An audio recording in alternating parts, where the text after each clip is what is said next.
Yo, Teniente General Jorge Rafael Videla. Este capítulo de nuestra historia comienza con la noche más negra de la represión. Por Dios, nuestro Señor y estos santos evangelios, desempeñar con lealtad y patriotismo el cargo de miembro de la Junta Militar. Y termina con una derrota militar que acelera el regreso definitivo de la democracia.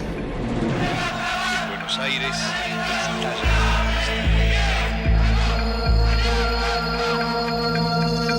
Pero antes hagamos un pequeño repaso, recorramos un poco la línea de tiempo. Después de años de proscripción y exilio, el 23 de septiembre de 1973, Juan Domingo Perón llega por tercera vez a la presidencia de la Argentina. Hay muchos trabajos que hay que realizar, pero si los argentinos me ayudan, será mucho más fácil y más corta la tarea. El 1 de julio de 1974, la esperanza del pueblo peronista comienza a apagarse. Con gran dolor, debo transmitir al pueblo el fallecimiento de un verdadero apóstol de la paz y la no violencia. Pero el gobierno ya no es el mismo sin Perón. Con su partida, parece haber sido el único líder capaz de conducir a la Argentina en tiempos revueltos. En las últimas horas del 23 de marzo de 1976, la situación ya está definida. Se pone en conocimiento de la población que las operaciones de control militar Comienzan los años del proceso de reorganización nacional. se desarrollan conforme a los planes previstos.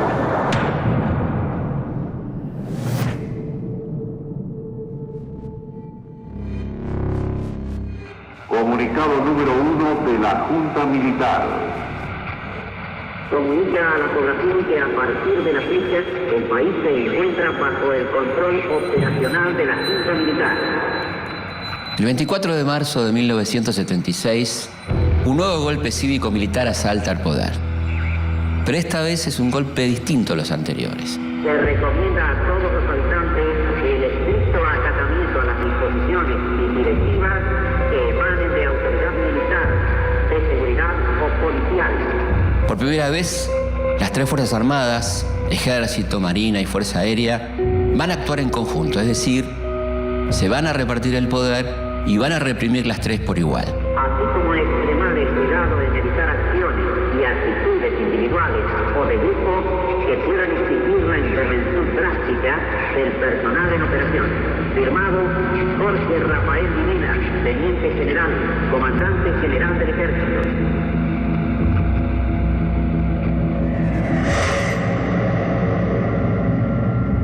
El golpe es un final casi anunciado para el gobierno de Isabel Perón, que desde hace un año está totalmente hackeado por la crisis política y económica.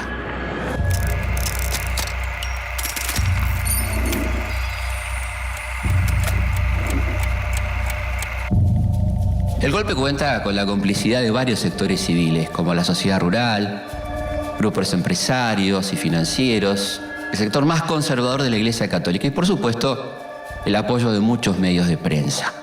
Las publicaciones periódicas se hacen eco. Las autoridades acentúan su acción. Es una La nueva dictadura busca volver atrás las reformas económicas y sociales hechas por el peronismo e instaurar un nuevo orden social.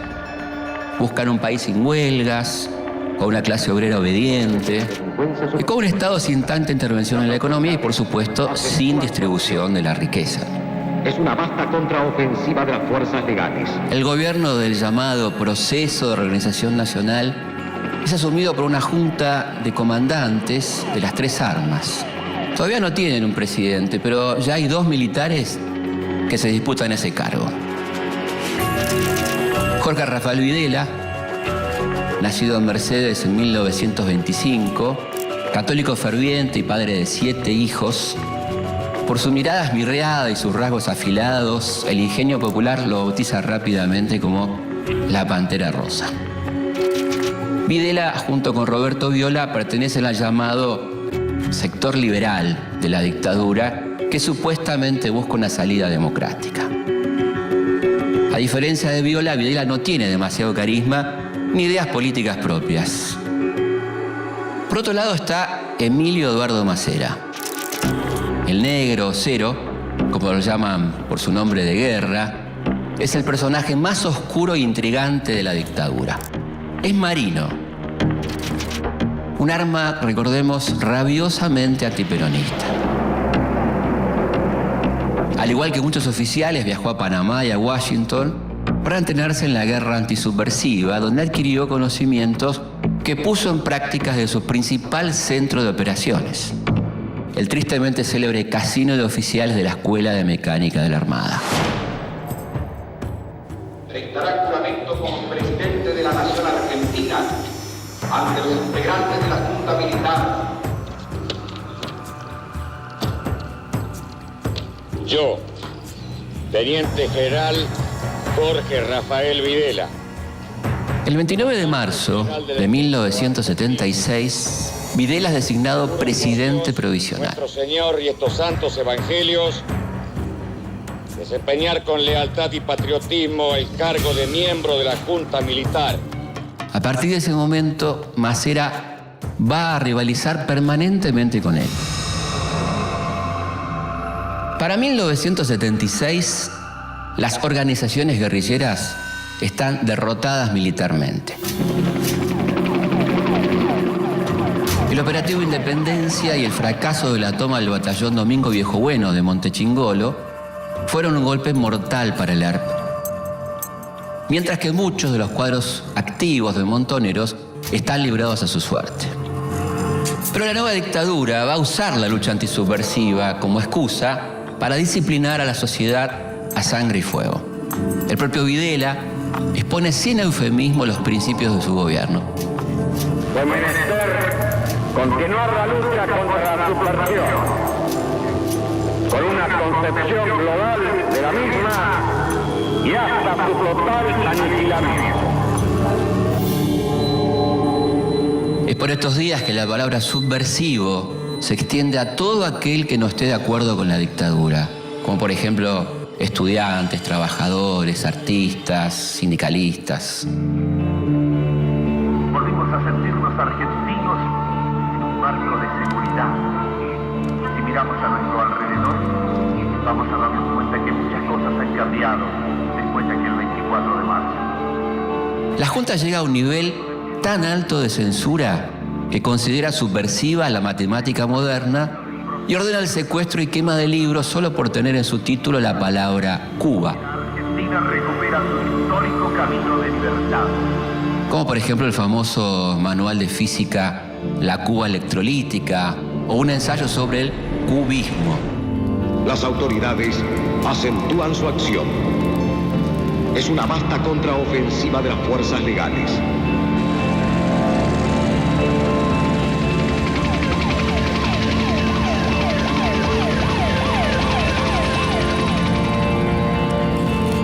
El horror ha quedado atrás.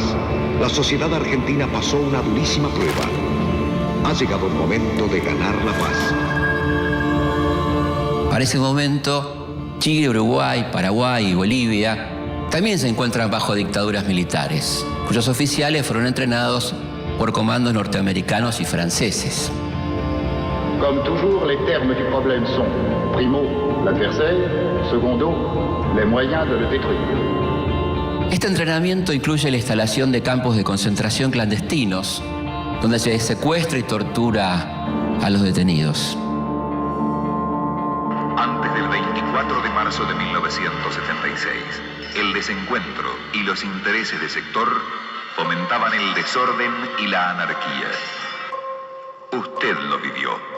Recuerde y compare. Para llevar adelante este plan, la Junta Militar divide el país en distintas zonas, subzonas y áreas. En las principales guarniciones militares, comisarías y edificios de las Fuerzas Armadas se montan centros clandestinos de detención, con salas de tortura y amplios espacios para alojar a los cientos de secuestrados que ingresan todos los días a la feroz maquinaria represiva.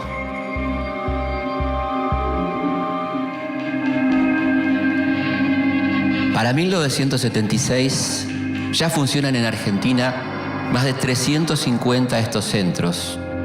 Los más activos son la Escuela de Mecánica de la Armada, el Vesubio, la Perla, la D2 de Córdoba y la Escuelita de Famaillá en la provincia de Tucumán.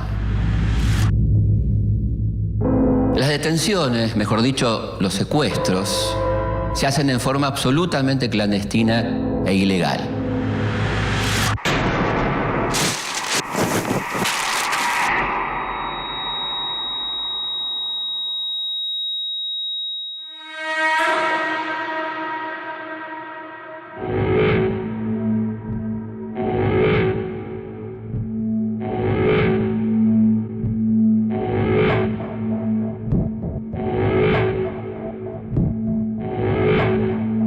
Grupos de tarea secuestran a los presuntos subversivos en sus hogares, lugares de trabajo o en la misma calle, muchas veces a plena luz del día. Antes de efectuar el operativo, los jefes de grupo piden zona liberada para no cruzarse con la policía u otras fuerzas de seguridad.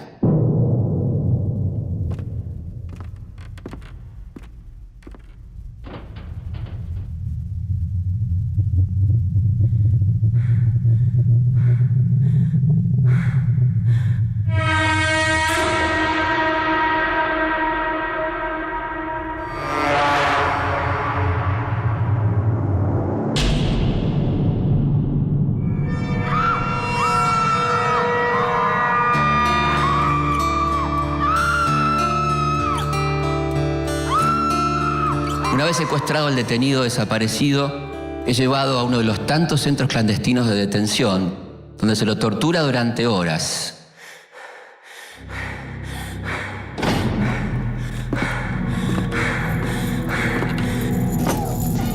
Si no te gusta que la gente esté contenta, si no te gusta ver feliz a los demás, tírate al río en la parte más profunda y después cuando te hundas, si quieres poder gritar. Si no te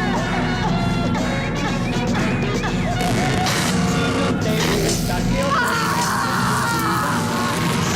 sonrisa de la voz te hace mal, tírate al río en la parte más profunda y después cuando te hundas, si quieres poder gritar.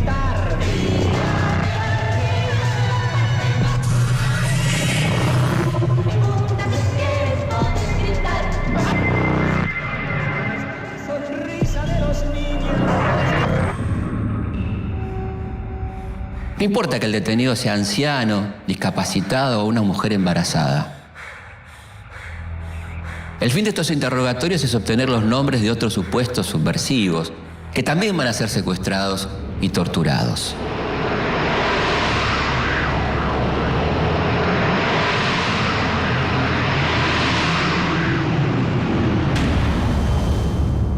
Mientras se dedica a torturar, matar y asesinar, la Junta Militar busca instalar el miedo y la desconfianza en la sociedad.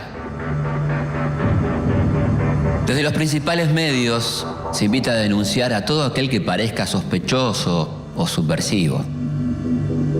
Esta campaña no solo es reproducida por los medios estatales, sino que cuenta con el apoyo de reconocidos diarios, revistas y periodistas con una muy reconocida trayectoria. Se abre, señores, un nuevo capítulo en la historia económica argentina. Pero detrás del terrorismo de Estado se esconden otros objetivos que van mucho más allá de lo político. Para dar paso a la liberación de las fuerzas productivas.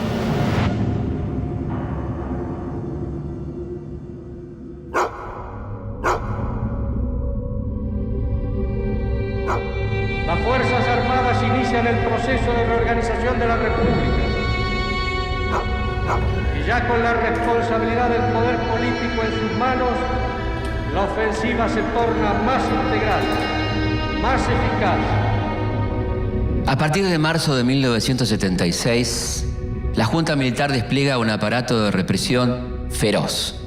Y la Fuerza Aérea y la Armada, que ya conocían en carne propia las heridas de esta guerra impúdica, acentúan su participación militar y contribuyen con su heroísmo a la derrota del enemigo.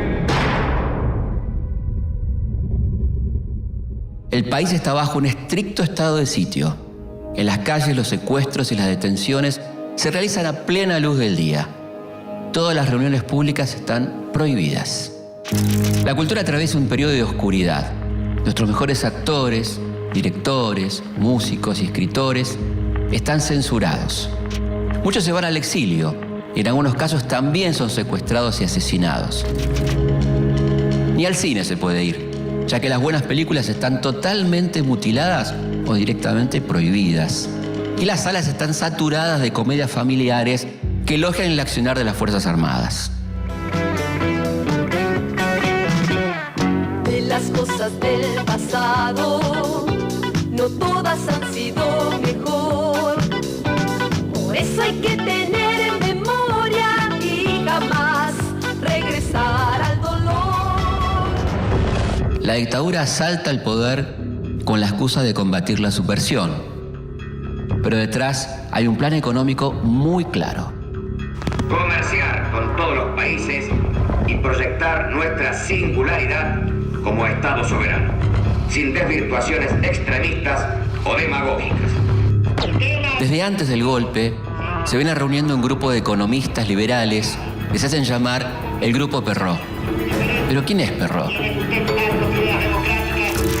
Jaime Perrot es un abogado e intelectual que oficia como líder de este grupo que busca reestructurar la economía argentina. Uno de los miembros de este grupo es designado por Videla como nuevo ministro de Economía. José Alfredo Martínez de Hoz es un abogado y economista proveniente de una antigua familia tradicional. Su tío tatarabuelo fue traficante de esclavos, colaboró con los invasores ingleses y apoyó al virrey Cisneros durante la Revolución de Mayo. Su abuelo José Toribio fue el fundador de la Sociedad Rural. Joe, como le dicen sus amigos de la alta sociedad, es miembro del Safari Club Internacional. El día que Videla lo llama para asumir como ministro, Joe está cazando leones y elefantes en Kenia, en África. Para Martínez de Hoz hay dos grandes males que impiden el desarrollo del país. Una clase obrera demasiado demandante e indisciplinada, protegida por sindicatos con mucha influencia, y una industria nacional, según él, ineficiente y poco competitiva, que depende del mercado interno del subsidio estatal. Para Martínez de Hoz, hay que dejar a la economía argentina totalmente librada a los designios del mercado y el capital especulativo. Se abre, señores, un nuevo capítulo en la historia económica argentina. El nuevo ministro asume el 2 de abril de 1976 y ya de entrada pretende arrancar de raíz los últimos 30 años de modelo de desarrollo peronista. Con una inflación anual del 450%, suspende las paritarias, congela los salarios y elimina el control de precios, lo que es un verdadero desastre para el bolsillo de los trabajadores. También corta con el proteccionismo a la industria nacional y elimina las retenciones a las exportaciones agropecuarias, lo que por supuesto beneficia directamente a los sectores más poderosos del campo. Bajo el lema achicar el Estado es agrandar la nación, Martínez de Hoz comienza a desmantelar el sector público y para poner freno a la inflación comienza a tomar deuda y reduce la emisión monetaria. Hemos dado vuelta una hoja del intervencionismo estatizante y agobiante de la actividad económica para dar paso a la liberación de las fuerzas productivas. Las políticas brutales de Martínez de Hoz son solo posibles por el apoyo de Videla, que se siente personalmente identificado con su ministro. Un plan así solo puede ser impuesto por medio del terror. El plan económico no solo es impopular entre la gente común, sino que reaviva las internas dentro de las Fuerzas Armadas. El principal crítico en ese sector es el almirante Macera. Pero Macera no está solo. Con él está el ala dura del ejército, representado por Carlos Guillermo Suárez Mason y Luciano Benjamín Menéndez. Todos ellos dirigen los campos de concentración más crueles de la dictadura.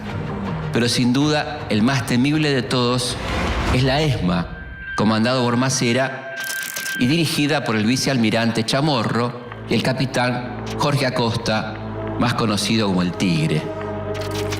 En la ESMA se lleva a cabo una de las estrategias más siniestras del terrorismo de Estado. Los detenidos son cada vez más y la orden es que todos sean eliminados. Así como en otros siglos ha habido pestes que flagelaron al mundo durante mucho tiempo, así parece la humanidad de hoy asistir a una novedosa y alucinante epidemia, la voluntad de matar. Ocultar tantos cuerpos es imposible, por lo que se inventa el método del traslado. El método consiste en sedar al detenido, subirlo a un avión y arrojarlo al Río de la Plata. Los vuelos de la muerte tienen la finalidad de deshacerse de los cuerpos de los detenidos, ya que para la visión de la dictadura, sin cuerpos no hay pruebas y sin pruebas no hay delito. Es verdad, pero no toda la verdad, que esto es una guerra entre la libertad y la tiranía. Lo cierto, lo absolutamente cierto, es que aquí y en todo el mundo, en estos momentos, luchan los que están a favor de la muerte y los que estamos a favor de la vida.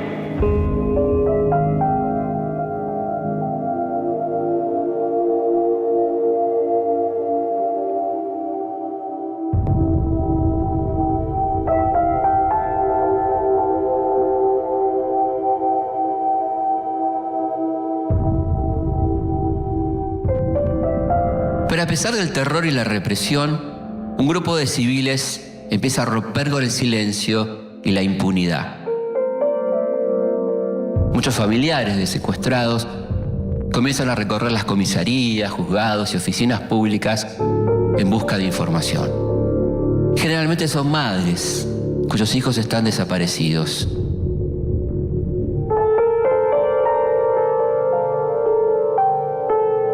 Algunas no solo buscan a sus hijos. Existen muchos casos de mujeres desaparecidas que al momento de su secuestro estaban embarazadas.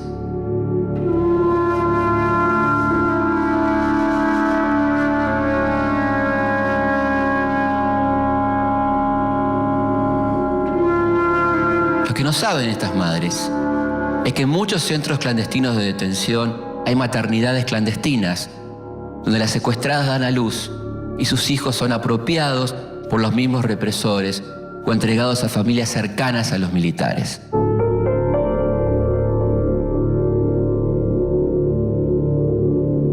Nosotros solamente queremos saber dónde están nuestros hijos, vivos o muertos.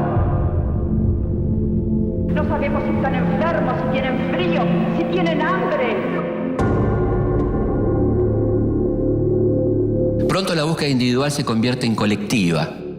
Mi hija estaba embarazada de 5 meses cuando se la llevaron. Mi nieto tiene que haber nacido en agosto del año pasado. El 30 de abril de 1977, distintas madres de desaparecidos se encuentran espontáneamente en la Plaza de Mayo. ¿Qué pasa, señora? Queremos nuestros hijos, que nos digan dónde están, por lo menos. Mi hijo hoy hace 15 meses. ¿Dónde están los bebés? Queremos saber dónde están. No que los liberen. ¿Por qué no nos dicen a nosotros? Vamos, señores, circulando, por favor, vamos circulando. Como las reuniones están prohibidas, las madres comienzan a moverse en círculos alrededor de la pirámide, que así nacen las rondas de las madres de Plaza de Mayo. Yo le digo, si esas madres se hubieran preocupado por sus hijos de la misma forma que se preocupan hoy, no estarían lamentando la desaparición de sus hijos. El reclamo de los familiares de los desaparecidos comienza a inquietar a los militares, sobre todo porque comienzan a recibir la atención de periodistas extranjeros. Por eso les rogamos a ustedes, son nuestra última esperanza. Por favor, ayúdennos, por favor, son nuestra última esperanza. El gobierno dice que ustedes son mentirosas. ¿Nosotros somos mentirosas? ¿Qué? ¿Estamos mintiendo de que los hijos desaparecieron? Está todo comprobado. En el Palacio de Justicia están todos los testimonios. Tal es el caso del diario Buenos Aires Herald, el diario de la comunidad británica argentina. El Herald es uno de los pocos medios que toca el tema de los desaparecidos. El estar escrito en inglés y contar con la protección de la embajada británica le da cierta inmunidad. En la Argentina de Videla, la verdad solo puede leerse en otro idioma. Pero mientras sea desaparecido, no puede tener ningún tratamiento especial. Es un incógnito, es un desaparecido. No tiene entidad, no está. Ni muerto ni vivo, está desaparecido.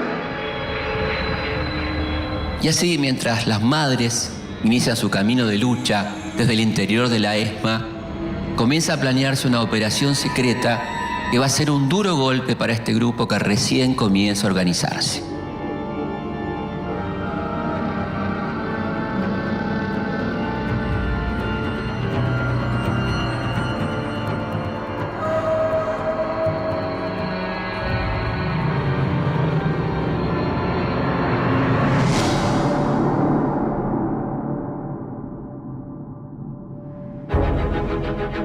Para mediados de 1977, la imagen de la dictadura comienza a resquebrajarse. Martínez de Horno no termina de controlar la inflación que alcanza un 400% anual. En Estados Unidos, el nuevo presidente demócrata, Jimmy Carter, condena la violación de los derechos humanos y presiona al gobierno de Videla para que regularice su situación.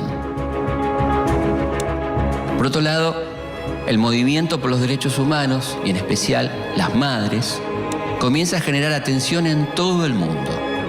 A esto se suman las denuncias que hacen los cientos de argentinos exiliados.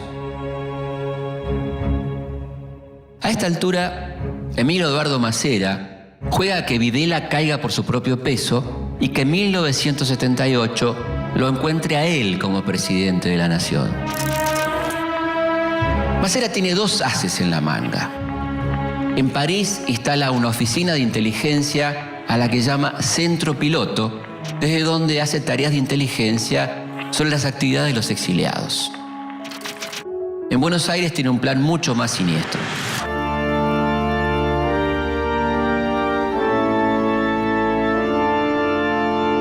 Un joven oficial de la Armada es elegido para infiltrarse en las rondas de las madres de Plaza de Mayo. El infiltrado va a actuar con una identidad falsa. Gustavo Niño se presenta ante las madres de Plaza de Mayo como el hermano de un desaparecido. Durante varias semanas las acompaña a sus actividades hasta ganarse su confianza. Mientras tanto, en noviembre de 1977, llega al país el secretario de Estado norteamericano, Cyrus Vance. Las madres logran acercarse a él y le entregan una lista con el nombre de más de 150 desaparecidos. Por esos días, el grupo de familiares comienza a juntar el dinero para pagar una página entera en el diario de la Nación que acepta publicar una solicitada con el nombre de todos los detenidos desaparecidos. La publicación de la solicitada está planeada para el 10 de diciembre, que es el Día Internacional de los Derechos Humanos.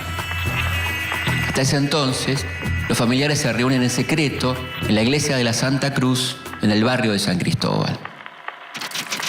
2 días antes de la publicación de la solicitada, un grupo de policías de civil intercepta a 9 personas que salen de la iglesia.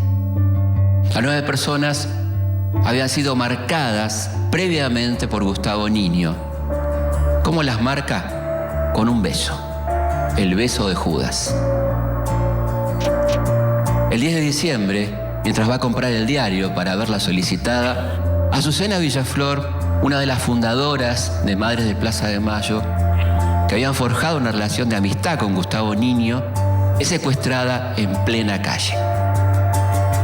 La infiltración de Gustavo Niño produce un total de 12 secuestros que son enviados a la ESMA, donde son torturados y más tarde arrojados vivos al Río de la Plata. Gustavo Niño no es otro que el teniente Alfredo Ignacio Astiz,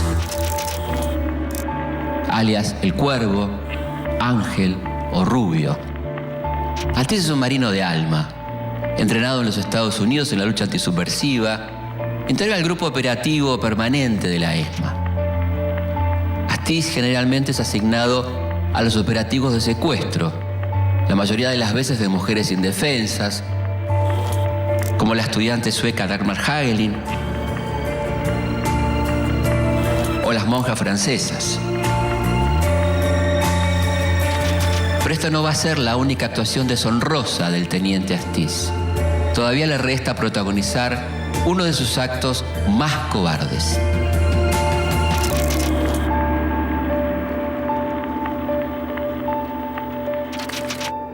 El gobierno ajustará su acción a la solución pragmática de los grandes problemas económicos. Al llegar 1978, Masera aspira a suceder a Videla, cuya política económica es criticada por todas las Fuerzas Armadas. Martínez de Hoz, todavía asfixiado por la inflación, comienza a ver los efectos de su última apuesta, la reforma del sistema financiero. Esta ley libera las tasas de interés y permite la salida en masa de capitales al exterior, hace que comiencen a aparecer nuevos bancos y financieras cuyos depósitos están garantizados por el Estado Nacional. Brindaremos a la iniciativa privada y a los capitales nacionales extranjeros todas las condiciones necesarias para que participen con su máximo potencial y fuerza creativa en la explotación racional de los recursos. Y mientras la burbuja financiera se expande, la Junta busca limpiar su imagen ante el mundo. Para eso lanza su maniobra de propaganda más efectiva hasta el momento, el Mundial 78. En cuestión de meses, el gobierno construye estadios, hoteles y complejos deportivos que endeudan al Estado y enriquecen a los contratistas, por supuesto, asociados con los militares.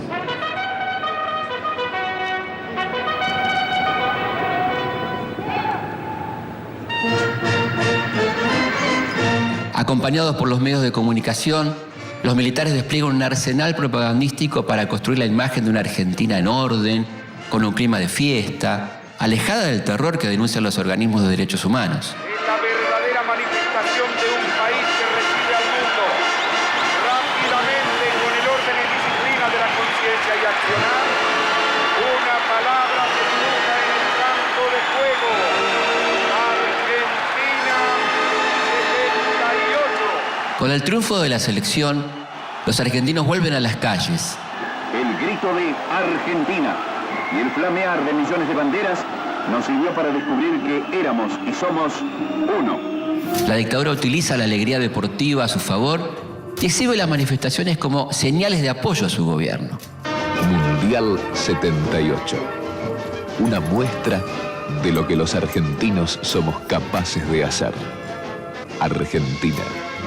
Voluntad de los argentinos.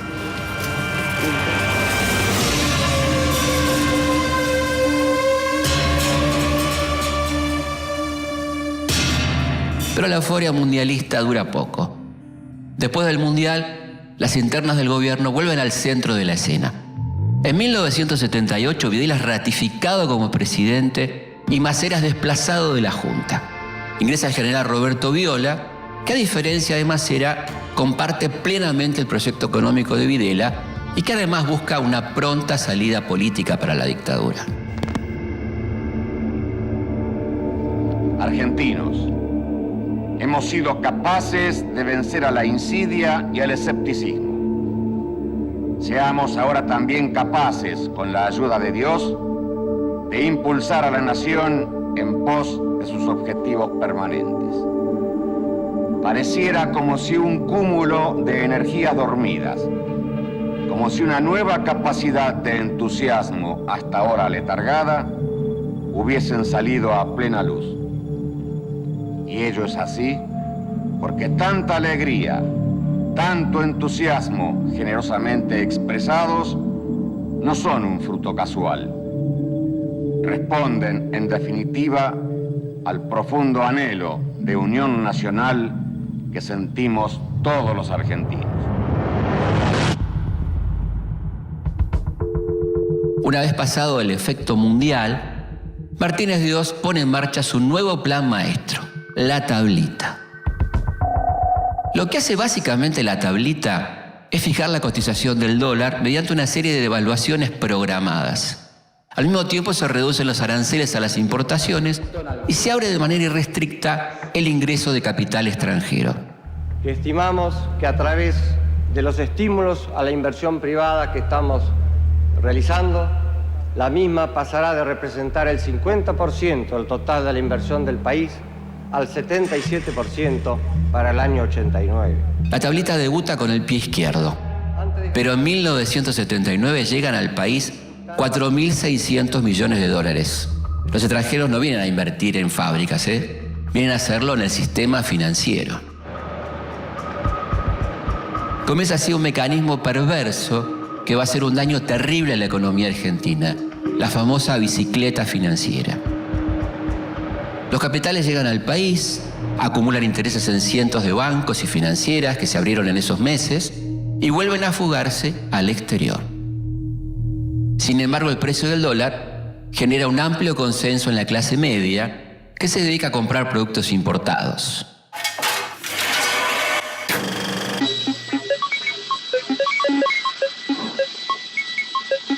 Che, Carlitos, ¿esto para qué era? En ese año comienzan a circular por la calle autos japoneses y muchos argentinos conocen Miami. Lo que pasa es que ahora con el dólar barato es un fenómeno viajar. ¿Sabes cómo nos esperan allá? Y claro, ahora se dio vuelta la tortilla. Ahora no le vamos a pedir nada a nadie. Los que ponemos los dólares somos nosotros, querida. Los argentinos. Pero mientras un país vive la breve burbuja de la plata dulce, los conflictos dentro de la junta militar siguen y amenazan con explotar de la manera menos esperada.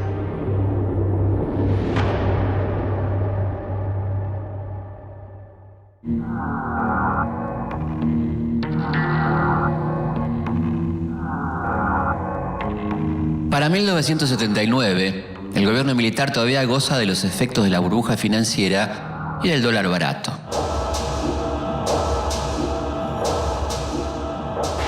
Cercado por la presión internacional, Videla accede a recibir en el país a la Comisión Interamericana de Derechos Humanos de la OEA. En septiembre de 1979 llegan los observadores. Durante su estadía visitan cárceles, toman testimonio a miles de ciudadanos que hacen largas colas para dar cuenta de los secuestros, torturas y asesinatos cometidos por la dictadura. Al terminar su visita, llevan registrados 5.000 denuncias de desapariciones. Ahí estaría incurriendo el gobierno en un acto de omisión y estaría violando los derechos de esas personas al no ejercer las facultades que tiene según la Constitución y las leyes de la República. El informe es demoledor. Para combatir su efecto, durante los festejos por el triunfo del equipo argentino en el Mundial Juvenil de Japón, la Junta reparte miles de calcomanías con el lema «Los argentinos somos derechos y humanos».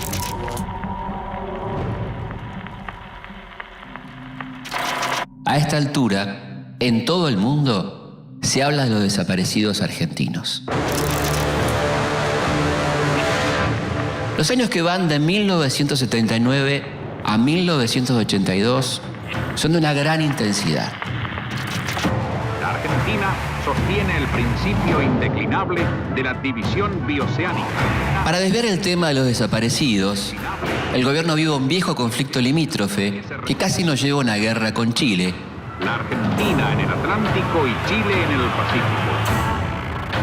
Que se soluciona a último momento gracias a la intervención del Papa. Adolfo Pérez Esquivel de venir al podio para recibir la diploma Nobel y la medalla de oro. En 1980, Adolfo Pérez Esquivel, un miembro del Movimiento Argentino por los Derechos Humanos, recibe el Premio Nobel de la Paz, lo que significa otro golpe durísimo para la dictadura. En este caminar junto a mis hermanos los pobres, los que son perseguidos, los que tienen hambre y sed de justicia, los que padecen por causa de la opresión. Es por todos ellos que estoy aquí. Mientras tanto, Masera, desplazado del poder, lanza su proyecto político propio, el Partido por la Democracia Social, que es apoyado por su diario, Convicción, un proyecto de prensa sostenido con trabajo esclavo de periodistas, fotógrafos y diagramadores que permanecen detenidos dentro de la ESMA. Para 1981, la burbuja financiera de Martínez de Hoz estalla y deja como saldo una crisis de enormes dimensiones. Martínez de Hoz arrastra consigo a Videla y en su lugar asume a Roberto Viola, referente máximo del ala liberal de la dictadura. Viola pretende quedarse en el poder hasta 1985. Pero tiene que hacerse cargo de una crisis económica descomunal. Doctor Sigó, otras críticas señalan de que el problema de la devaluación va a traer un aumento considerable en los precios, ¿o no? Yo creo que un impacto sobre precios es obvio. Su ministro de Economía, Lorenzo Sigó, no solo no puede controlarla, sino que la empeora. Sin embargo, el desgaste de la dictadura y la apertura generada por Viola hace que la sociedad argentina empiece a salir de un letargo de casi 5 años. ¿Qué le preocupa a usted? El país, señor. La situación. ¿Usted no? En medio de este clima, los principales partidos forman la multipartidaria, un acuerdo político que exige el retorno a la democracia y la pronta llamada a elecciones. Esto desencadena un fenómeno muy particular. En diciembre de 1981, el sector duro del ejército da un golpe dentro del golpe, es decir, desaloja del poder a Viola y coloca en la presidencia a uno de sus hombres. En el Día de la Patria, ¡buenos días! Leopoldo Fortunato Galtieri es un militar duro. Por su elevada estatura, sus ojos claros y su fluido contacto con la Casa Blanca, se siente un general norteamericano. Galtieri llega a la presidencia con la intención de levantar la imagen del ejército. Para eso comienza a planear acciones militares a gran escala.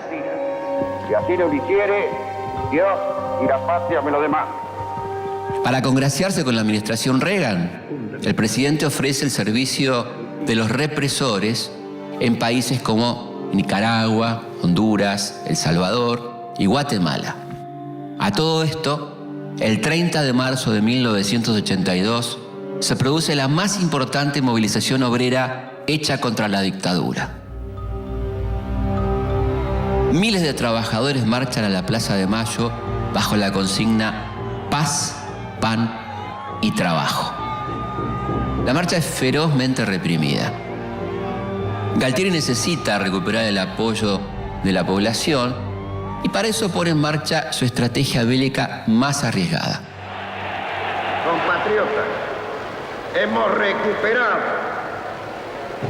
sin rencores, pero con la firmeza que las circunstancias exigen, las islas australes que integran por legítimo derecho el patrimonio nacional. El 2 de abril de 1982, las tropas de la Armada Argentina llegan hasta Puerto Stanley. Tras un breve combate, toman el control del lugar. Hoy, 2 de abril, recién hemos comenzado con nuestra actitud. Después de 150 años de ocupación, la bandera argentina vuelve a flamear en las Islas Malvinas. El éxito se traduce rápidamente en euforia. Si quieren venir, que vengan, les presentaremos batalla. Las Malvinas tienen un lugar especial en el imaginario popular. Hasta los sectores más críticos con la dictadura apoyan la recuperación de las islas. Esta manifestación de sentimiento y alegría. Galtieri pretende usar la adhesión a su favor y presentarse como el próximo candidato a presidente en futuras elecciones. De lamentable claudicación. Gracias, señores.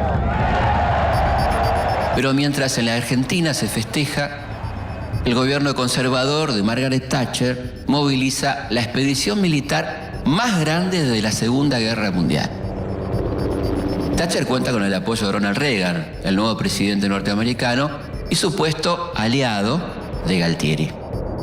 Reagan dijo luego a los periodistas que su gobierno pretende hallar un curso equidistante de sus dos aliados, tratando de ser un mediador honesto, según afirmó. El 2 de mayo de 1982, el submarino nuclear Conqueror dispara 3 torpedos sobre el crucero General Belgrano, que se encuentra navegando fuera de la zona de exclusión. El resultado son 323 soldados argentinos muertos. Se puede decir que es el principio de la guerra.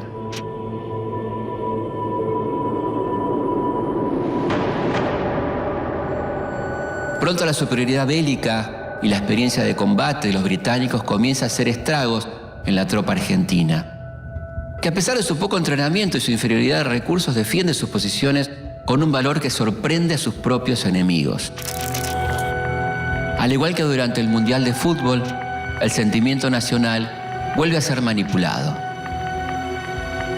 Con noticias muchas veces falsas, los medios de comunicación construyen una guerra victoriosa muy distinta a lo que pasa en la realidad. Quiero decir que son flores que nos pueden ayudar a ganar esa guerra. Hasta así ayudamos, con esa flor también estamos ayudando a ganar esta guerra que tenemos que ganar. Salga a la calle, busque una de las alcancías, véngase hasta Argentina Televisora Color, haga algo. Conmovidos por la labor heroica de los soldados, el país entero se moviliza y desde el gobierno se organizan colectas solidarias para enviarles víveres y hasta dinero que nunca llegan a destino. 8:23 de la mañana se repite el ataque contra Puerto Argentino con mucha mayor intensidad. Ahora el tiroteo es mucho más intenso y se ve que además otro de los blancos es el mercante argentino que está en la bahía. Después de más de 40 días de intenso combate, las tropas británicas recuperan el control de las islas. El 14 de junio de 1982, el comando argentino se rinde. Para ese momento, 649 argentinos habían muerto en combate. Pero esta no es la peor herida.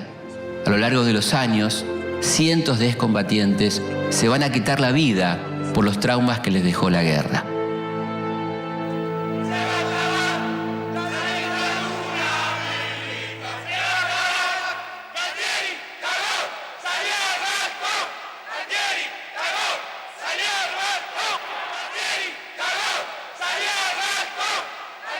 La derrota obliga a Galtieri a dejar su cargo y en su lugar asume como presidente Reinaldo Vignone. Vignone no cuenta con el apoyo de la Fuerza Aérea ni de la Armada, al punto tal que ambas fuerzas abandonan la Junta Militar. Por esos días Vignone designa al frente del Banco Central a un joven economista cordobés. Se trata de Domingo Felipe Cavallo. Una de sus primeras medidas es nacionalizar las deudas de las grandes empresas privadas. El apoyo popular conseguido al comienzo de la guerra se evapora rápidamente. En las calles se puede palpar el cambio de clima. El 16 de diciembre de 1982, casi 100.000 personas asisten a la Marcha por la Democracia convocada por la multipartidaria. La respuesta del gobierno es la represión. Pero hay una realidad que Vignone no puede ignorar. Es así que en los últimos días de 1982 anuncia el llamado a elecciones. La fecha elegida para los comicios es el 30 de octubre del año siguiente. Después de 7 años de represión y silencio, la política vuelve a las calles. Los militares aprovechan la situación para intentar su última jugada. En los primeros meses de 1983, Vignone decreta la destrucción de todos los archivos que existen sobre el secuestro, la tortura y la desaparición de personas.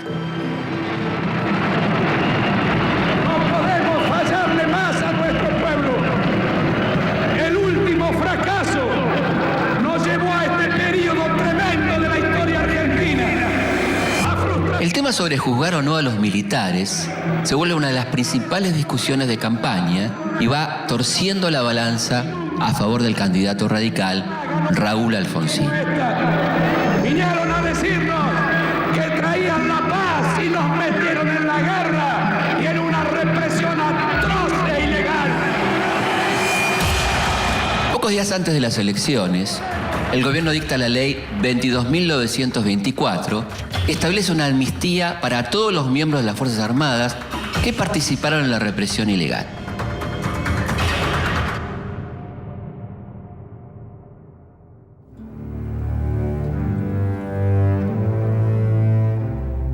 A pesar de este intento por mantener la impunidad, el camino a la recuperación de la democracia ya está iniciado. En 1983, los argentinos vuelven a votar. El país ya tiene un nuevo gobierno democrático. Pero 7 años de dictadura dejaron heridas permanentes. Todos, no los queremos a uno, a mi hijo, yo quiero a todos los hijos de todas las mujeres. ¿Cuántos son ustedes? Miles de mujeres, miles en todo el país, miles.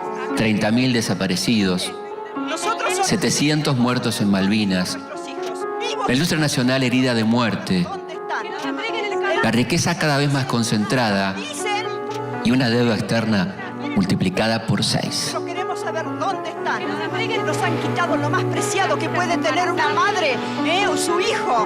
Angustia porque no sabemos si están enfermos, si tienen frío, si tienen hambre. No sabemos nada. Y desesperación, Señor, porque ya no sabemos a quién recurrir.